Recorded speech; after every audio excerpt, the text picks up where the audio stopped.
आज का वीडियो थोड़ा सा हटके होने वाला है क्योंकि आज हम समझने वाले हैं कि हेज फंड होते क्या है। हेज यानी प्रोटेक्ट और फंड यानी मनी, मतलब ऐसे फंड जो पैसों को प्रोटेक्ट करे। पर ये तो पुरानी बात हो गई। आज hedge funds one of the most risky investments है। पर वो जानने से पहले ये जानते हैं कितना रिस्क होने के बाद भी लोग इसमें इन्वेस्ट क्यों करते हैं, और इसका सिंपल आंसर है बिगर प्रॉफिट्स। अब ये कितना बिग हो सकता है हम एक एग्जांपल से समझते हैं। अगर किसी ने मेडोलियन फंड जो कि जिम साइमंस का हेज फंड है, इसमें अगर 2001 में 1 लाख रुपए इन्वेस्ट किए होते तो आज वो 1,500 करोड़ से भी ज्यादा होते। हाँ सही सुना, 500 करोड़। ये है एक हेज फंड का पोटेंशियल। मेडोलियन फंड ने 1988 से 2021 तक हर साल एवरेज 62% के रिटर्न्स दिए हैं, मतलब हर 1.5 साल में पैसे डबल। तो अब समझते हैं कि हेज फंड असल में क्या है। बेसिकली हेज फंड एक स्ट्रक्चर है जिसमें आप अपना और दूसरों का पैसा इन्वेस्ट करते हो विद एक्सट्रीमली लो रेगुलेशंस। और इस स्ट्रक्चर में मेनली 5 इंपॉर्टेंट पार्ट्स है। पहला है क्लाइंट्स। तो कौन है इनके क्लाइंट्स? अब इसमें भी 2 कैटेगरीज है।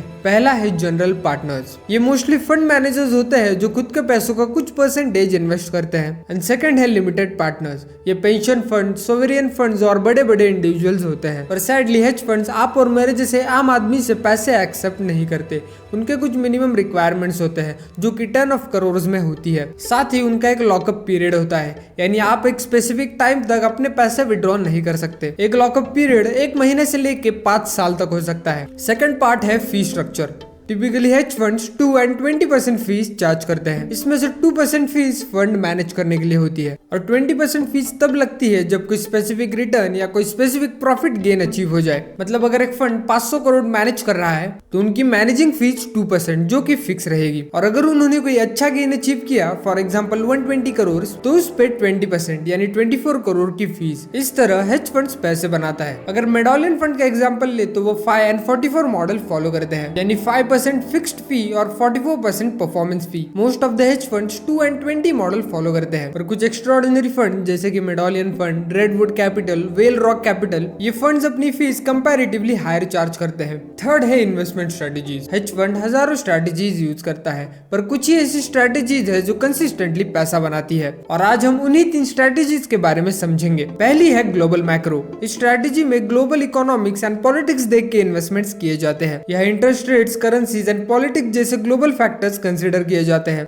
ये investments mainly mid and long term के बीच में होते हैं। अगला है क्वांटिटेटिव। इसे ही क्वांट कहा जाता है। इन स्ट्रेटजीज में कंप्यूटर्स एंड एल्गोरिथम्स का इस्तेमाल करके इन्वेस्टमेंट्स किए जाते हैं। इस स्ट्रेटजी में ज्यादातर mathematicians and computer scientist involve होते हैं और ये इन्वेस्टमेंट्स शॉर्ट टर्म होती है। और लास्ट है इवेंट ड्रिवन। इसमें फंड इवेंट्स पे ट्रेड करते हैं जैसे कि अर्निंग कॉल्स, एक्विजिशन या फिर बैंकरप्सी। ये मोस्टली बेस लेवल पे रिसर्च करते हैं जैसे कि financial statements and policies. For example जब महिंद्रा अपनी न्यू व्हीकल लॉन्च करती है तब उनके शेयर प्राइस में तुरंत राइज देखने को मिलता है और इसे ही इवेंट ड्रिवन स्ट्रेटजी कहते हैं। एंड ये शॉर्ट या फिर मिड टर्म इन्वेस्टमेंट्स होती है। फोर्थ पॉइंट है रिस्क रेगुलेशन। अगर एक रेगुलर फंड के कंपैरिजन में देखा जाए तो एक हेज फंड कुछ भी रेगुलेटेड नहीं है। बेसिकली वो कुछ भी कर सकता है जब तक प्रॉफिट बन रहे हैं। जहाँ म्यूचुअल फंड एक सिंगल स्टॉक में मैक्सिमम 10% इन्वेस्ट करता है, वही हेज फंड्स को ऐसे कोई रिस्ट्रिक्शंस नहीं होते। Hedge funds high leverage, short selling and complex risk strategies को यूज कर सकता है। And lastly performance. Returns hedge fund to hedge fund differ करते हैं, इसलिए उस पर बात करके कोई फायदा नहीं।